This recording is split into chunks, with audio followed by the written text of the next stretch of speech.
Under the Radar, bringing movies and people together, one frame at a time.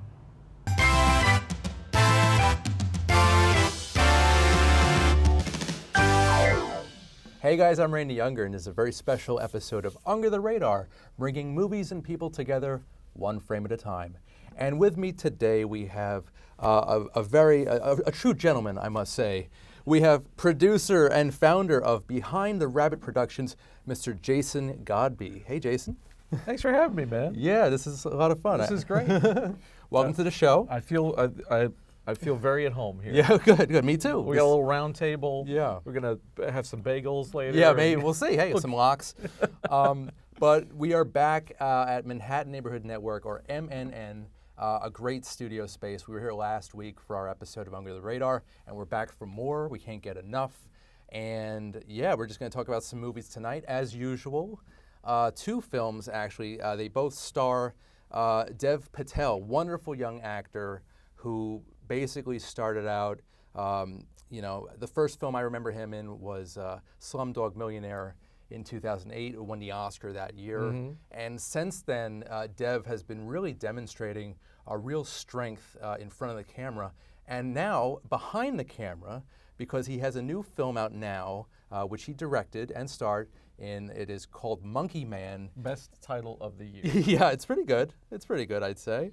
And it is an entertaining film. It is really wall-to-wall action. I would basically call this John Wick Goes to India. Yeah. And, it's very bloody, it's very gruesome, some really good fight choreography. And I think Dev, he knocked it out of the park yet again. But Jason, what did you think of Monkey Man? Okay. I like it. Mm-hmm. I like Dev Patel. I'll just put it right out there. I liked him in, I think, Slumdog Millionaire is probably the first thing I saw him in, like you, but then I really liked him when he was in Newsroom. As the young guy in Newsroom. Great show. And I think he's fantastic in both of these films. Right. I do think this film, there's inevitable comparisons to John Wick, right? But this film is the sweaty, dirty, more brutal version of John Wick. Sure. Without the slick, cool action stuff. Right. And I like the fact that his character is not an elite killer machine. Yeah. He screws up. Right. Everything goes wrong. There's even I think there's even a shot in the trailer where he's trying to jump through a window and he hits the pane of the window because it's more realistic. Right. There's a lot of realistic blood. There's a lot of realistic violence, which I'm always kind of like. I find it somehow comforting to see like a real rated R movie with like real blood and stuff like that. Sure. I do have some issues with the film. Okay. But you tell me, what did you think of it? I mean, I'm not a huge fan, I'll be honest, of this genre. I'm not a big action guy these days because it's either a franchise or something like this, which kind of mirrors John Wick. It's gratuitous violence, and it's kind of a turnoff for me. The only saving grace is Dev Patel. I mean, he's helming this film, he's directing it, he's starring in it, and I think he's fantastic. I love watching him. He's just got this real intensity about him, but also like a vulnerability, especially in this performance, because he's definitely out for revenge. He's a man on a mission, and throughout the entire film, you're kind of just going with him on this ride. Right from jump, right? Yeah. The mission starts right from jump. Yeah. And you don't know what he's doing. Right. Which, okay, so or why he's doing it. Or why he's doing it. Right, You don't know right. what his motivation is. We find that out later. But like, to me, this is a straightforward revenge stuff. Right. With a bunch of other stuff piled on top of it that probably doesn't need to be there. Yeah. Okay. Like the transgender Indian tribe. Is that what that was? Yeah, I was like, is this like an ashram? It's- Are they like I believe people? it's called Hydra. Okay. And it is basically in India a small group of men who dress as female. Okay. And it's kind of like a tribe in India that does this. That stuff kind of threw me for a loop. It's like, why are they introducing this midway through the story? Right. It just seemed a little like unnecessary and odd. Yeah. But Well, So for the story, the story. So he's a guy who doesn't have a lot going on. He's working menial jobs. Right. He's in some kind of a fight club. Right. That's never really defined. How he got there or why. Yeah, we don't know how he's fighting or why he's fighting or how he became a fighter. We just know that he fights. He wears a monkey mask. He wears a gorilla mask. That's his gimmick. And he gets his ass kicked a lot. Right. Like he's kind of paid to take falls. Right. And he gets beat up a lot right from the beginning of the movie. Right. And then he kind of like Bruce Willis in Pulp Fiction, a little bit. Yeah. He's got this. It's this very sort of, Rocky starts out the same way. Rocky in a like club fight kind of thing. Yeah. And so I got early Rocky vibes from that. Right. But then there's this elaborate people chain to steal a woman's bag. And we don't know why he wants the woman's bag or, what for. But then we find out through the course that he wants to meet this woman and work for this woman, return her bag, and infiltrate this other thing to ignite this revenge plot. Right. Now, I don't know how spoilery we want to get at this point. Yeah, I should have mentioned at the beginning, this is a spoiler-free review because this movie is still in theaters and people are still going out to see it. Right. We don't want to spoil their experience, but we want to give them a clear idea of whether to go see it or whether to not go see it. I say go see it. And also, you mentioned the I guess, Fight Club was... Yes. Sharlto Copley, I hope I'm pronouncing that right. He is like the South African actor. Yeah, yes. From those District 9. Thank you. Yes, thank you. And Elysium. Yeah, he's fantastic. He's great. He's in it for maybe a total of like maybe 5 minutes or so. Yeah. He's like the MC and they got manager. him because he's appropriately evil. Right. Like he does that really well. That accent is fantastic. I think that you kind of. I think what he's trying to do with that character is tell you everything you need to know about this Fight Club. Sure. Right? Like, okay, this is a sleazy guy doing sleazy things in a sleazy basement. I also have to say, aesthetically, this is the sweatiest movie of the year. Yeah. It's like the dirtiest movie of the year. And I thought our second movie was sweaty, Green Knight. Yes. But this one takes the cake, I'd say. It is disgusting. It has a sweaty factor. It has basically like every kind of bodily fluid is flowing out of this movie. It's crazy. There's a lot of, I mean, I will say, for people that if you're not into on-screen violence, if you're not into blood, don't go see this movie. Yeah. There's very realistic, brutal violence. It's not the balletic, beautiful video game, like slick, cool violence of like John Wick. Right. It's brutal. It's ugly. It's messed up. It's visceral, really. Visceral's a good word for it. It's a visual experience, I'd say. As close to not getting punched in the face like in person. This movie, you could feel every blow. You could feel every crash, every stab wound. There's broken glass in every other scene. There's car crashes. Some gun violence in it as well. Yeah, there's a lot of stuff. Like you said, there's a lot packed on here. Yeah, but it's not slick. It's not cool. It's not like shooting with silencers and stuff like that. No, it's dudes brawling it up in a kitchen or in a sweaty fight club or something like that. Dev is not playing a superhero here. He's not playing like a secret agent. He's a very human guy. Yeah, he has a mission and he's plowing through all this activity. It's just a lot going on. I wanted to really enjoy this movie. I liked it. I didn't love it. And can I speculate as to why you didn't love it? I didn't love it because it was just too much. I know that was the point, but for me personally, the excessive violence was a turnoff. Okay. I'm not turned off by the excessive violence. Okay. I think this is appropriate violence for the story. And I loved Sisu. Okay. Like Sisu, have you seen that? I have not, no. You want to see Nazis getting blown up and people really getting hurt? But if you don't like violence, this is not the movie for you. I mean, it's not that I don't like violence. I just don't like when it's we're banged over the head with it. Like, I mean, I could go for Sisu was like wall-to-wall violence. Okay. Is it worse than this? Yeah. Yeah. Okay. Yeah. I mean, at one point, I think he throws a landmine and blows up a guy. Like, it's just ridiculous. And the hero of that movie is like, pulling shrapnel out of himself. Sure. I mean, in terms of action films, I'd say I kind of gravitate more to like the John Woo, school of action. Well, those are bloody though. Those are they're violent. but they're not like this. Yeah. Well, that's what I'm saying. Like, this is not slick and cool. This is more realistic violence. And you feel like the people who are in fights, they look like they've been in fights. Yeah. I also, Patel got injured on this film. Yeah. The first scene, I think, he hurt his hand. He broke his hand. But like, I feel like, and I think he trained in, I want to say Taekwondo or something. Before, Okay. That for years before he did. Oh, he did. I didn't know. That's interesting. So he had experience in martial art. I do like the fact that he doesn't look like some big roided up superhero. Right. Like, he didn't put on 20 pounds of muscle. Yeah, he's a very thin, slender He's guy. a wiry, sinewy kind of dude. Yeah. And it works. At first, I was like a little put off, like Dev Patel, the Slumdog Millionaire kid in an action vehicle. Right. He looks like he weighs about 90 pounds. Yeah. But it's. But the issues that I have with the film, and I think one of the reasons that people may not, relate to it is, I know there were some things where they ran out of money. Okay. Like this was the production. Production budget was not so like. If John Wick was a $40 million movie, or something like the first Deadpool movie, $60 million, that $60 million is like that's where you're getting all your rock and roll from. Your special effects and stuff like that. There's a couple of scenes that are shot with GoPros. Right.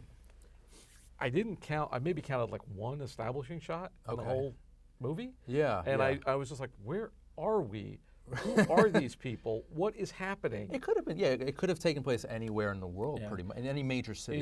It's set in India, but I think they filmed it in Indonesia. But like, I felt like some of the storytelling was a bit muddled, like where we didn't, and the non-linearness I think was meant to make it more interesting, but it just made it more confusing. And I wanted to touch on that a little bit more. The thing that I think I loved more than anything was the editing. I think this film. I hated the editing. Really? I thought what? The editing. And you are an editor yourself. Yes, I'm surprised by that. Why I hated it. It was awesome.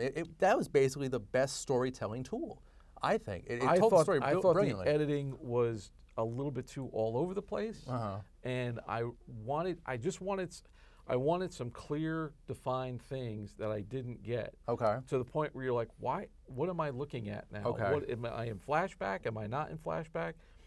I know he was trying to do that because you're kind of living through the character. Yeah. But just a little bit of grounding would have gone a long way. And I think part of the and just the fact that there are hardly any establishing shots. Some of the action is shot very well, some of it not so much because it's like this point of view type acting. At one point, there's like a stairway fight. It looks like Hardcore Henry, where he's just like POVing it, and that's all sort of cheap, fast tricks. I like it. With every it's a taste thing though. With every blow, with every knife fight, with every motion of the knife, the camera is like right there with you, right there with the knife. I said, some of the fights look really good. It was the overall storytelling. It was the big editing, not the scenes editing. Okay. But the big editing, the structural editing of like, okay, I just want to know, where are we? Who are these people? What's happening? Right. The flashback sequences with the mother. Yeah. That was a little heavy-handed. I think they were like kind of overdoing it there. There was a couple of parts where you're like, okay, I get it. Right. I get it. We can move on now. Right. This could probably been like a 90-minute movie. Yeah. It was about. I think it clocked in at 2 hours 2 minutes. Yeah. It could have definitely benefited from any movie can benefit from a shorter runtime, pretty much, if it's over 2. Right. But all in all, I don't think it's a bad movie. Yeah. I just. No. And I'd like to see what he does if he's going to do this again. Yeah. With some more dollars behind him. I would love to see him tackle different genres. To be honest with you. Sure. I think he'd do a great romantic comedy, or just romantic like thriller-ish, or a drama or something. Yeah. Because there were glimmers of romantic flares. Well, there's also, you got to remember, this is being produced by Jordan Peele's company, which is a horror movie company. Right. So he's coming out of that. That's a good point. They're coming out from a genre, fast, quick, dirty, low budget genre films. So that's great that Jordan had that instinct to really invest in projects. Yeah, it was great. And I want to see more. I want to see more. I think next film, if this does well, then movie gods willing, it'll do well, and then he'll be able to go bigger on that. Yeah, I mean, this movie has kind of cemented my love for Dev.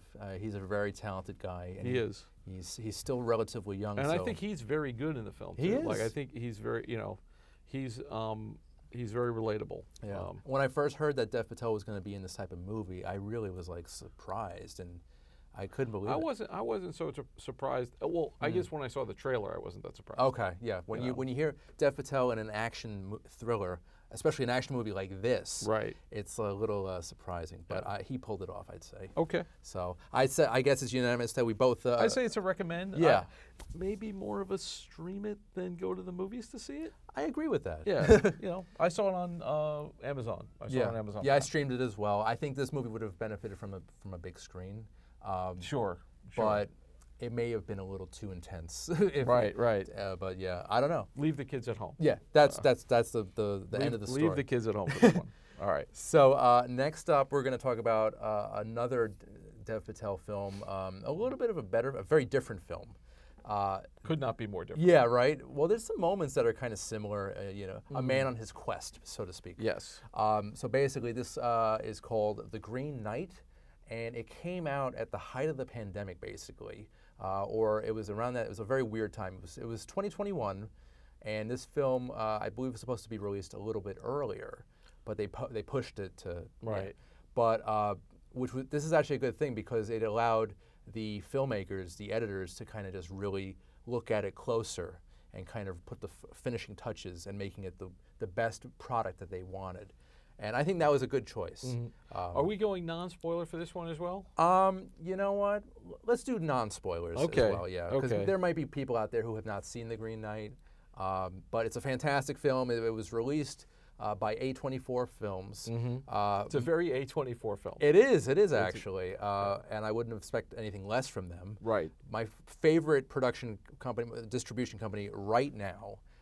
They basically are responsible for a lot of the films that we've reviewed on this show, and this movie was just a very interesting look at like an aspiring knight during medieval times who is basically tasked with finding this mythological Green Knight and basically slay him or it.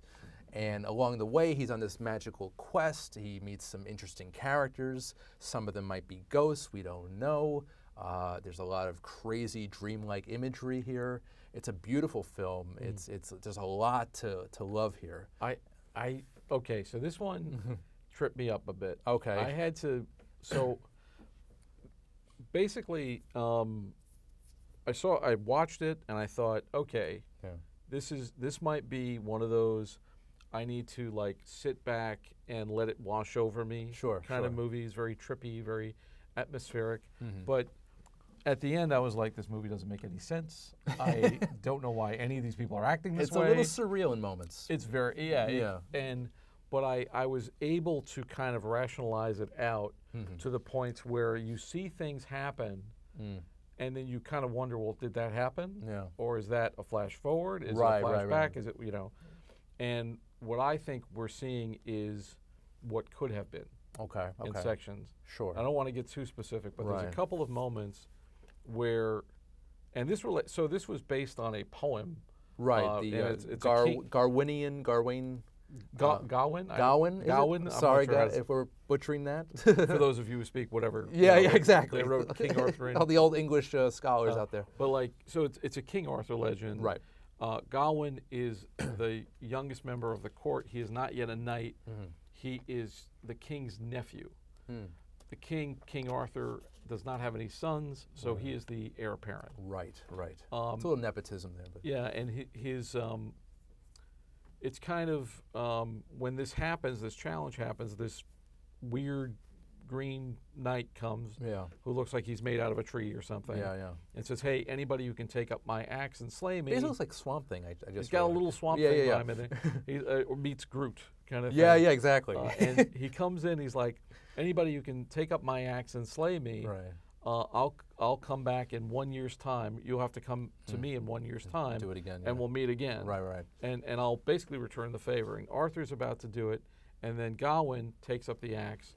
Cuts the guy's head off, and then the Green Knight just picks up his head and says, "All right, see you in a year." And then the next year comes.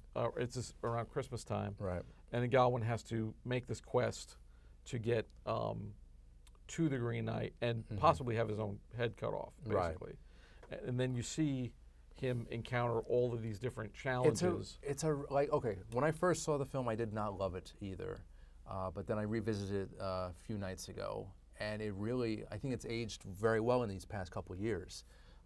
It's not a watch it once kind of you one of those you have to. You got to really digest it. You got to really dig deep because there's a lot going on here. Visually, I think it's fantastic. I love the direction by David Lowery.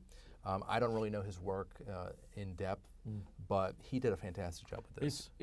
It's beautifully shot. It's beautifully directed. There's some wonderful effects. Yeah. It's a gorgeous looking movie, but when I first saw it, I felt the same way a lot of people feel about like Blade Runner. Okay. You know, like, oh yeah, this movie looks great, but come on, man. Yeah, it's a little dull. But like, I kind of rationed it out as to what I think it is. Sure. And what I think it is, it's a hero's journey of a guy who's going on a quest, meeting challenges, trying to overcome them so that he can sort of find his honor. Right. You know? It's basically the same formula as a lot of the other fantasy epics, especially in the 80s. I know that the filmmakers here were they drew inspiration from Willow from 1988. Maybe some Excalibur. Yeah, that as well. But yeah, Willow you could definitely see the quest, the lone quest of this guy who he's a good guy. He's a regular average Joe. He's not a good guy though when he starts out. He's like a spoiled kid who's like doing nothing with his life. He's like drinking away his days. He's spending time. That's true. You know, in the cat house with the. But I think over time he does find his honor and he does find his place in the world. It's interesting. So, I would have to get into spoilers heavily to talk about spoilers. that. But I do feel like there are these points where you see him like pass or fail. Like, you know, he's got his first challenge. He meets these thieves. Right. And it's like, well, is he gonna stay there and die, or is he gonna free himself and survive? Then then he meets another character, and it's like, was he gonna do this thing, or is he gonna And then the problem that I have with the movie though is like, nobody acts like a person in this movie. Okay. Like especially where he gets to like the hunter and his wife's house. Yeah. Where they just seem like larger than life. Like there's something weird. Off with these people. It's explained more in the actual poem itself. Okay. In the straightforward story, which is very much more straightforward than this. I mean, there's literally a part where I think he's tripping on mushrooms.